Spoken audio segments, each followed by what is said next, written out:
السلام علیکم ورحمۃ اللہ وبرکاتہ۔ وعلیکم السلام ورحمۃ اللہ وبرکاتہ۔ نحمده ونصلی علی رسولہ الکریم، اما بعد فاعوذ باللہ من الشیطان الرجیم، بسم اللہ الرحمن الرحیم، رب اشرح لی صدری ویسر لی امری واحلل عقدۃ من لسانی یفقہوا قولی۔ الحمد للہ وکفی وسلام علی عبادہ الذین اصطفی۔ پیج نمبر ہے 88، صفحہ 88۔ مسلمانوں کو تعذیب، عذاب دینا، سزا دینا، تکلیفیں دینا۔ اس منصوبے کے تحت مسلمانوں کو ایسی ایسی تکلیفیں دی گئیں کہ ان کے تصور ہی سے رونگٹے کھڑے ہو جاتے ہیں، یعنی سوچ کے انسان کانپ اٹھتا ہے اور دل شق ہو جاتا ہے، یعنی پھٹ جاتا ہے۔ مثلاً حضرت بلال بن رباح رضی اللہ عنہ امیہ بن خلف کے غلام تھے۔ امیہ ان کے گلے میں رسی ڈال کر بچوں کے حوالے کر دیتا تھا۔ اس کو ساتھ ساتھ امیجن کرتے جائیں، جیسے کبھی آپ نے دیکھا ہوگا نا، بچے کسی پیٹ کو یا کسی بکرے کو یا جانور کو بے دردی کے ساتھ، ناسمجھی کے ساتھ کھینچ رہے ہوتے ہیں اور وہ انہیں کھینچتے پھرتے۔ اس دوران بلال رضی اللہ عنہ احد احد کہتے رہتے۔ اس کے علاوہ امیہ ان کو دوپہر کی چلچلاتی دھوپ میں جلتی ریت یا پتھر پر ڈال کر سینہ پر بھاری پتھر رکھوا دیتا، یعنی ریت یا پتھر پہ لٹا کر سینے پر بھاری پتھر رکھوا دیتا، نیچے بھی پتھر اوپر بھی پتھر۔ کبھی تھوڑی دیر کے لیے بغیر بستر کے فرش پر لیٹنا پڑے تو وہی کافی ہے تکلیف کے لیے، لیکن یہاں پر مزید پتھر کہ سانس رکے سینے پر۔ پھر کہتا ہے یا تو محمد کے ساتھ کفر کر، یعنی ان کا انکار کر، اور لات اور عزا کی پوجا کر، یا اسی حالت میں پڑا پڑا مر جا۔ لیکن بلال برابر احد احد کہتے رہے۔ یہ تھے وہ لوگ جنہوں نے اپنی چوائس کے ساتھ ایمان قبول کیا اور پھر اس پر ہر حال میں جمے رہے، اپنے قول کی سچائی کا ثبوت دیا۔ ایک روز حضرت ابو بکر رضی اللہ عنہ گزرے۔ حضرت بلال کو اسی طرح کی اذیت دی جا رہی تھی۔ حضرت ابو بکر رضی اللہ عنہ نے انہیں اس مصیبت میں دیکھا تو خرید کر اللہ کے لیے آزاد کر دیا۔ عامر بن فہیرہ رضی اللہ عنہ کو اس قدر مارا جاتا کہ ان کی عقل جاتی رہی، یعنی ہوش گم ہو گئے اور ان کی سمجھ میں کچھ نہ آتا تھا کہ وہ کیا کہہ رہے ہیں۔ ابو فکیہہ رضی اللہ عنہ، جن کا نام افلح تھا اور قبیلہ ازد کے رہنے والے اور قبیلہ بنو عبد الدار کے غلام تھے، ازد کے رہنے والے اور قبیلہ بنو عبد الدار کے غلام تھے، ان کے پاؤں میں لوہے کی بیڑیاں پہنا کر دوپہر کی چلچلاتی دھوپ میں لایا جاتا اور کپڑے اتار کر تپتی ریت یا پتھر پر لٹا دیا جاتا۔ کپڑے اتار کر، آپ یوں سمجھے جیسے ننگے پاؤں آج کل دھوپ میں چلنا ہو، گرم پتھر پر، گرم فرش پر، اور اوپر اتنا بھاری پتھر رکھ دیا جاتا کہ وہ ہل بھی نہ سکے، اور اتنی دیر تک اسی اذیت میں رکھا جاتا کہ ان کی عقل کھو جاتی۔ انہیں مسلسل اسی طرح اذیتیں دی جاتی رہیں، یہاں تک کہ دوسری ہجرت حبشہ میں وہ بھی ہجرت کر گئے۔ ایک بار اسی طرح ان کے دونوں پاؤں کو رسی سے باندھ کر انہیں گھسیٹتے ہوئے لے جایا گیا اور جلتی زمین پر ڈال کر اس طرح ان کا گلا گھونٹ دیا گیا، یوں لگتا تھا جیسے مر گئے ہیں۔ اسی دوران میں حضرت ابو بکر رضی اللہ عنہ وہاں سے گزرے تو انہیں بھی خرید کر اللہ کے لیے آزاد کر دیا۔ مشہور صحابی خباب بن ارت رضی اللہ عنہ زمانے جاہلیت میں قید ہو کر آئے تھے۔ انہیں بنو خزاعہ کی ایک عورت ام انمار بنت سبا نے خرید لیا تھا۔ یہ لوہار تھے۔ جب مسلمان ہوئے تو ان کی مالکن لوہے کا جلتا ہوا ٹکڑا لے کر آتی اور ان کی پیٹھ پر ڈال دیتی، جیسے گرم چمٹا ہوتا ہے، تاکہ محمد صلی اللہ علیہ وسلم کے ساتھ کفر کریں، مگر اس سے ان کا ایمان اور زیادہ بڑھ جاتا۔ انہیں مشرکین بھی سزائیں دیتے، کبھی گردن مروڑتے، کبھی بال نوچتے اور کئی بار تو جلتے ہوئے کوئلوں پر ڈال دیا جنہیں ان کی پیٹھ کی چربی ہی نے بجھایا۔ حضرت زنیرہ رضی اللہ عنہا ایک رومی لونڈی تھی۔ وہ مسلمان ہوئی تو انہیں اللہ کی راہ میں اس قدر تکلیفیں دی گئیں کہ وہ اندھی ہو گئیں۔ اس پر ان سے کہا گیا کہ تمہیں لات اور عزا کی مار پڑ گئی ہے۔ انہوں نے کہا نہیں واللہ انہوں نے میرا کچھ نہیں بگاڑا، یہ تو اللہ کی طرف سے ہے، اور اگر وہ چاہے تو اسے دور کر سکتا ہے۔ دوسرے دن صبح ہوئی تو واقعی اللہ نے ان کی بصارت بحال کر دی تھی۔ اس پر مشرکین کہنے لگے یہ تو محمد کا ایک جادو ہے۔ ام عبیس رضی اللہ عنہا بنو زہرہ کی ایک لونڈی تھی، یعنی غلام عورت تھی۔ ان کا مالک اسود بن یغوث انہیں ستایا کرتا تھا۔ یہ رسول اللہ صلی اللہ علیہ وسلم کا بڑا کٹر دشمن تھا اور آپ کا مذاق اڑایا کرتا تھا۔ بنو عدی کے عمرو بن مؤمل کی ایک لونڈی مسلمان ہوئی تو انہیں عمر بن خطاب ستایا کرتے تھے۔ وہ بھی مسلمان نہیں ہوئے تھے، چنانچہ انہیں اتنا مارتے کہ تھک جاتے، پھر چھوڑ کر کہتے کہ میں نے کسی مروت کی بنا پر نہیں چھوڑا بلکہ مارتے مارتے اکتا گیا ہوں۔ اور عمر جیسا شدید شخص تھک جائے اس لیے چھوڑ دیا ہے۔ وہ کہتی تیرا رب بھی تیرے ساتھ ایسا ہی کرے گا۔ اور جو لونڈیاں مسلمان ہوئیں اور انہیں ستایا گیا ان میں نہدیہ اور ان کی صاحبزادی کا ذکر کیا جاتا ہے رضی اللہ تعالی عنہما۔ یہ دونوں بنو عبد الدار کی ایک عورت کی لونڈیاں تھیں۔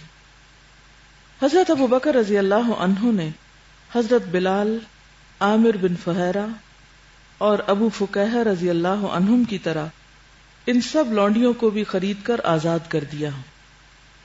اس پر ان کے والد ابو قحافہ نے بطور عتاب کہا، یعنی ڈانٹتے ہوئے کہا، میں دیکھتا ہوں کہ تم کمزور گردنیں آزاد کرا رہے ہو۔ اگر طاقتور مردوں کو آزاد کراتے تو وہ تمہارا بچاؤ بھی کر سکتے تھے، یعنی تمہارے کام آتے، احسان کا بدلہ چکاتے۔ ابو بکر رضی اللہ عنہ نے فرمایا میں اللہ کی رضا چاہتا ہوں۔ اس پر اللہ نے ان کی تعریف اور ان کے دشمنوں کی مذمت میں یہ آیت اتاری، فرمایا نیت کے فرق سے عمل کس طرح فرق ہوتے ہیں۔ جس شخص کے سامنے اللہ کی رضا ہوتی ہے اس کے کام اور طرح ہوتے ہیں، مختلف ہوتے ہیں۔ وہ دنیا کے ظاہری اور وقتی نظر آنے والے فائدوں کی خاطر کام نہیں کرتا، وہ اس بڑے دن کے لیے کام کرتا ہے جو یقینی طور پر اس کے سامنے آنے والا ہے۔ ترجمہ ہے، میں نے تم کو ڈرا دیا ہے ایک بھڑکتی ہوئی آگ سے جس میں وہی بدبخت داخل ہوگا جس نے جھٹلایا اور منہ پھیرا، یعنی امیہ بن خلف اور اس جیسے کام کرنے والے دوسرے لوگ، اور اس سے وہ پرہیزگار بچا لیا جائے گا جو اپنا مال پاکیزگی حاصل کرنے کے لیے دیتا ہے، اور اس پر کسی کا احسان نہیں ہے کہ اس کا بدلہ دیا جا رہا ہو، بلکہ اس کا مقصد محض اپنے پروردگار کی خوشنودی حاصل کرنا ہے، اور وہ یقیناً راضی ہو جائے گا۔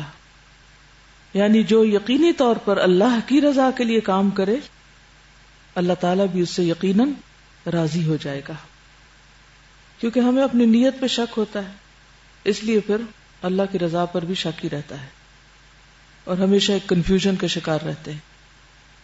اور یہ ہیں ابو بکر رضی اللہ عنہ، اللہ ان سے بھی راضی ہو، اور انہوں نے جن غلاموں اور لونڈیوں کو آزاد کرایا ان سے بھی اور تمام صحابہ کرام سے بھی۔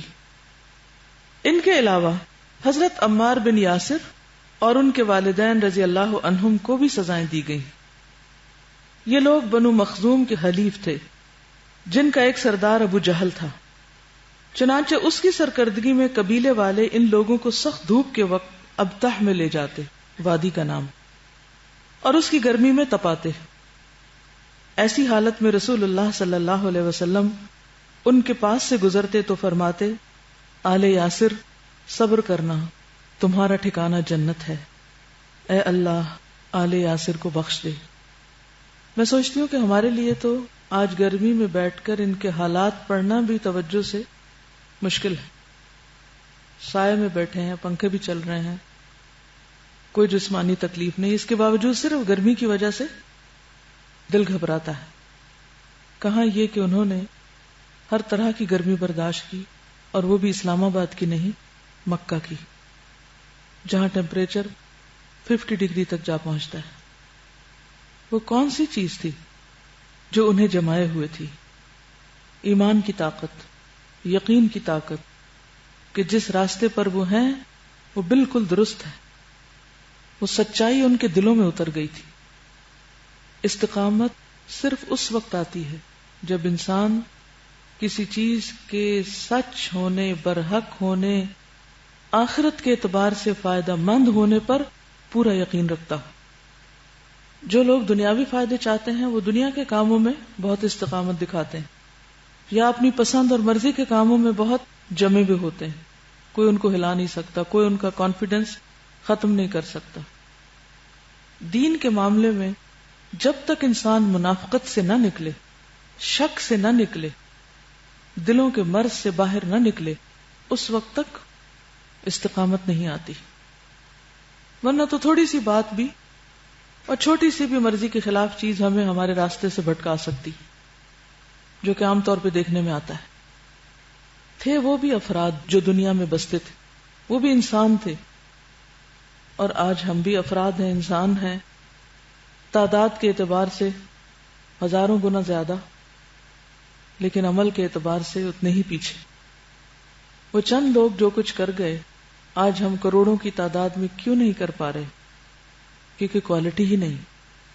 اور کوالٹی صرف ظاہری شکل و صورت اور فٹ جسموں کی نہیں ہوتی، وہ اندر کی ایمان اور یقین کی ہوتی ہے کہ وہ کیسا ہے. کیونکہ جو لوگ انسانوں کے لیے کام کرتے ہیں، انسانوں کی خوشی کے لیے، انسانوں کی رضامندی کے لیے، مال کے لیے، دنیاوی فائدے کے لیے، دنیاوی کچھ مصلحتوں کے لیے، کہ اچھا اگر یہ نہ کیا تو پھر فلاں فائدے سے محروم ہو جاؤں گا، وہ ڈاما ڈولی رہتے ہیں. وہ مشکلیں نہیں برداشت کر سکتے اس راستے کی، کیونکہ جو ہی ان کے مفاد پہ زد پڑے گی وہ اس راستے سے ہٹ جائیں گے. لیکن جو لوگ اپنے رب کے سامنے کھڑے ہونے سے ڈرتے ہیں، انہیں اس بڑے دن کا خوف ہے، جو آخرت کے عذاب کو برحق سمجھتے ہیں، وہی پھر یہ مشکلات برداشت کر سکتے ہیں. اور اللہ تعالیٰ ہر جان پر بس اتنا ہی بوجھ ڈالتا ہے جتنا وہ اٹھا سکتا ہے، کیونکہ ہر ایک کی آزمائش مختلف ہوتی ہے، یعنی درجے کے اعتبار سے. اسی طرح عذاب سہتے سہتے یاسر اس دنیا سے چل بسے. وہ قبیلہ مزحج کی ایک شاخ انس سے تعلق رکھتے تھے. ان کے والد کا نام عامر اور دادا کا نام مالک تھا. حضرت عمار رضی اللہ عنہ کی والدہ کا نام سمیہ بنت خیاط تھا رضی اللہ عنہا. وہ ابو حذیفہ مخزومی کی لونڈی تھی، بہت بوڑھی اور کمزور ہو چکی تھی. انہیں کمبخت ابو جہل نے شرمگاہ میں نیزہ مارا، جس سے وہ شہید ہو گئیں، اور یہ اسلام کی سب سے پہلی شہیدہ ہیں. باقی رہے عمار رضی اللہ عنہ تو عذاب ان کی برداشت سے باہر ہو گیا. مشرکین سخت گرمی کے دنوں میں کبھی انہیں لوہے کی زرہ پہنا دیتے، کبھی سینے پر سرخ بھاری پتھر رکھ دیتے، کبھی پانی میں ڈبو دیتے. یہاں تک کہ ایک روز انہوں نے مجبوراً ان کے مطلب کی بات کہہ دی، لیکن دل ایمان سے بھرا ہوا تھا. اس پر اللہ تعالیٰ نے یہ آیت نازل فرمائی: جس شخص کو کفر پر مجبور کیا گیا اور اس کا دل ایمان کے ساتھ مطمئن تھا، لیکن اس کے سوا جو کوئی اللہ کے ساتھ کفر کرے، یعنی کھلے دل کے ساتھ کفر قبول کر لے، تو ان پر اللہ کا غضب ہے اور انہی کے لیے زبردست عذاب ہے. اللہ کی راہ میں حضرت مصعب بن عمیر کو بھی اذیتیں دی گئیں. وہ بڑے ناز و نعمت میں پلے بڑھے تھے. اسلام لائے تو ان کی ماں نے ان کا کھانا پانی بند کر دیا اور گھر سے نکال دیا. چنانچہ سانپ کی کینچلی کی طرح ان کی چمڑی ادھڑ گئی، یعنی ان کی جلد یا سکن رف ہو کر ان کے جسم سے اتر گئی. جو لوگ تو مشقتوں میں پلے ہوتے ہیں وہ پھر بھی مشقتیں سہ جاتے ہیں، جیسے غلام وغیرہ. لیکن یہاں صرف غلاموں ہی کو اذیتیں نہیں دی جا رہی، یہاں ناز و نام میں پلے ہوئے بیٹوں کو ان کی مائیں بھی سزائیں دے رہی ہیں دین کی دشمنی میں. حضرت صہیب بن سنان رومی کو اس قدر تکلیف دی گئی کہ وہ اپنی عقل کھو بیٹھے. انہیں پتہ ہی نہ چلتا تھا کہ کیا کہہ رہے ہیں. حضرت عثمان بن عفان رضی اللہ عنہ کو طرح طرح سے ستایا گیا. ان کا چچا ان کو کھجور کی چٹائی میں لپیٹ کر نیچے سے دھونی دیتا تھا. اور آپ کو معلوم ہے کہ عثمان بن عفان بھی بہت مالدار لوگوں میں سے تھے، یہ بھی ناز و نام میں پلے ہوئے تھے، اور ان کا والدی چچا ان کو سزا دیتا۔ حضرت ابو بکر اور طلحہ بن عبید اللہ کو بھی ستایا گیا، یعنی بچا کوئی بھی نہیں۔ نوفل بن خویلد نے، اور کہا جاتا ہے کہ طلحہ بن عبید اللہ کے بھائی عثمان بن عبید اللہ نے دونوں کو پکڑ کر ایک ہی رسی میں باندھ دیا۔ یہ اپنے رشتہ دار ہیں اب، تاکہ نماز پڑھنے اور دین پر عمل پیرا ہونے سے باز رہیں، مگر ان دونوں حضرات نے اس کی بات نہ مانی۔ پھر اس نے حیرت سے دیکھا کہ دونوں کھلے ہوئے ہیں اور نماز پڑھ رہے ہیں۔ چونکہ دونوں ایک ساتھ رسی میں باندھے گئے تھے اس لیے انہیں قرین کہا جاتا ہے۔ قرین کے معنی ہیں ایک ساتھ ملائے گئے، یعنی اکٹھے باندھ دیے گئے۔ ابو جہل کا حال یہ تھا کہ جب وہ کسی با اثر اور بچاؤ کی طاقت رکھنے والے آدمی کے اسلام لانے کی خبر سنتا تو اسے ڈانٹتا، پھٹکارتا اور دھمکیاں دیتا کہ مال و عزت کو سخت نقصان پہنچاؤں گا، اور اگر کوئی کمزور آدمی اسلام لاتا تو اسے خود بھی مارتا اور دوسروں کو بھی شے دیتا۔ غرض جس کسی کے بھی مسلمان ہونے کا پتہ چلتا مشرکین اس کے در پہ آزار ہو جاتے، اور جہاں تک بس چلتا ستاتے اور تکلیفیں دیتے۔ یعنی اس دور میں ایمان لانا اور اس کا اظہار کرنا آسان کام نہیں تھا۔ یہ زیادتیاں تو کمزور اور عام مسلمانوں کے ساتھ ہو رہی تھی، لیکن بڑے اور معزز لوگوں میں سے کوئی مسلمان ہوتا تو مشرکین کو بھی ہاتھ اٹھانے سے پہلے بار بار سوچنا پڑتا۔ چنانچہ ایسے مسلمان سے اس کے ہم پلہ لوگ ہی حد درجہ احتیاط اور سوچ بچار کے بعد ٹکرانے کی جرت کرتے تھے۔ تو آپ دیکھیے کہ کتنی قسم کی اذیتیں ہو گئی۔ سب سے پہلے کیا کیا تھا انہوں نے؟ شروع میں آغاز کس سے ہوا تھا؟ مذاق اڑانے سے، استہزاء سے۔ اس سے پہلے بھی حضرت ابو طالب سے شکایت کی گئی تھی اور کہا گیا تھا کہ آپ اپنے بھتیجے کو روک لیں۔ پھر ابو طالب کو دھمکی دی گئی تھی کہ آپ ان کو منع کریں، آگے اس کی بھی تفصیل آئے گی۔ پھر جھوٹے الزامات بھی لگائے گئے۔ وہ کون سے الزامات تھے؟ کاہن، شاعر، جادوگر۔ اور کیا کیا جاتا تھا؟ مذاق، طعنہ زنی، استہزاء، تکبر۔ مذاق اڑانے کا کوئی واقعہ یاد ہے آپ کو؟ اللہ سبحانہ وتعالیٰ نے فرمایا تھا کہ انا کفیناک المستہزئین۔ جب آپ صلی اللہ علیہ وسلم کسی گلی یا بازار سے گزر رہے ہوتے تھے تو یہ اونچی اونچی ہنستے اور کہتے کہ یہی ہے وہ شخص جس کو رسول بنا کر بھیجا گیا۔ کبھی کہتے کہ قرآن ان دو شہروں کے کسی بڑی ہستی پہ کیوں نہیں نازل ہوا، یہی رہ گیا تھا جس کو چنا گیا۔ پھر اسی طرح جب قرآن پڑھا جاتا تھا تو شور ہنگامہ کرتے تھے تاکہ لوگ چلے جائیں اور کوئی آواز نہ سنائی دے۔ پھر اسی طرح بحثیں کرتے، کٹھوجتیاں کرتے۔ ایک اور جگہ پر آتا ہے کہ سودے بازی کی بھی کوشش کی گئی تھی۔ وَدُّوا لَوْ تُدْهِنُوا وَيُدْهِنُونَ۔ وہ چاہتے ہیں کہ کسی طرح تم کمزور پڑو تو وہ بھی پیچھے ہٹ جائیں اور یہ مخالفت چھوڑیں۔ ایک موقع پر جب انہوں نے ابو طالب سے آ کے کہا کہ آپ اپنے بھتیجے سے پوچھیں کہ وہ کیا چاہتا ہے، اگر سرداری چاہتا ہے تو ہم اس کو اپنا سردار مان لیتے ہیں، اگر کسی خوبصورت عورت سے شادی کرنا چاہتا ہے تو جس کی طرف یہ اشارہ کرے گا ہم اس عورت سے شادی کر دیں گے، اگر مال چاہیے تو ہم مال قدموں میں لا کے ڈھیر کر دیتے ہیں۔ تو نبی صلی اللہ علیہ وسلم نے کیا جواب دیا تھا؟ خدا کی قسم اگر یہ میرے دائیں ہاتھ میں سورج اور بائیں میں چاند بھی لا کے رکھ دے تو میں اس کام سے باز نہیں آؤں گا۔ پھر اسی طرح گالی گلوچ کی جاتی تھی، خاص طور پر نماز پڑھنے کے وقت۔ تو آپ دیکھیے کہ یہ جو ترغیبات اور لالچ ہوتی ہے نا، یہ بھی ایک آزمائش ہوتی ہے۔ آزمائشیں صرف گالی گلوچ، تانے اور اس طرح کی چیزیں نہیں ہوتی۔ جب کوئی آ کے ہمدردی سے آپ سے بات کرتا ہے تو آپ پہلے سے دکھی ہیں، پریشان ہیں، تو آپ اس کی باتوں میں آ جاتے ہیں۔ اس وقت انسان کا دماغ اس طرح کام نہیں کرتا کہ وہ کیا صحیح فیصلہ کر رہا ہے یا نہیں۔ مثلا دین کے راستے پہ چلتے ہو، اگر آپ کو کسی بھی قسم کی کوئی تکلیف یا پریشانی آئے، کسی کی طرف سے بھی کوئی آپ کو دکھ پہنچے، تو عموماً انسان کیا چاہتا ہے کہ وہ بات کسی اور سے شیئر کرے۔ ہوتا نا، آپ دین پر عمل کرنا چاہتے ہیں اور آپ کی مخالفت ہوئی یا آپ کو کوئی مشکل آئی تو آپ فوراً کسی سے شیئر کرتے ہیں۔ اچھا، بعض اوقات آپ اس شخص سے شیئر کرتے ہیں کہ جو آپ کی ہاں میں ہاں ملائے یا پھر آپ سے ہمدردی کرے۔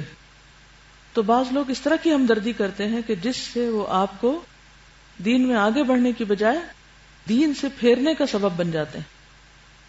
تو جب زبانی کلامی باتوں سے، سودے بازیوں سے، ترغیبات سے، ان چیزوں سے کچھ نہیں بنا تو پھر انہوں نے کیا کرنا شروع کر دیا؟ جسمانی تشدد، جیسا کہ ابھی آپ نے پڑھا.